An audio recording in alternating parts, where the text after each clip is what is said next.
বিশ্বনবী যে সমস্ত খাদ্যগুলো পছন্দ করতেন হাদিসে এসেছে। বিশ্বনবী রুটি খেতেন, খেজুর খেতেন, খেজুর, খেজুর চিনেন?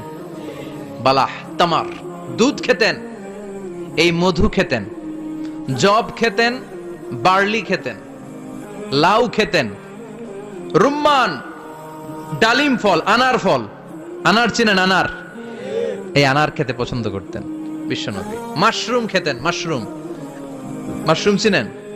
ব্যাঙের ছাতার মতো। রেস্টুরেন্টে ইদানিং মাশরুমের স্যুপ পাওয়া যায়, এটা খাবেন। যাদের চোখের জ্যোতিতে সমস্যা, দৃষ্টিতে সমস্যা, খাবেন। হাদিসে এসেছে আল কামআতু মিনাল মান ওয়া মাউহা শিফাউন লিল আইন। মাশরুম হলো মান্না সালোয়ার মতো খাবার। মাশরুমের স্যুপ যারা খাবে, চোখের জ্যোতি যাদের কম, তাদের চোখের জ্যোতি বাড়িয়ে দিবে কে?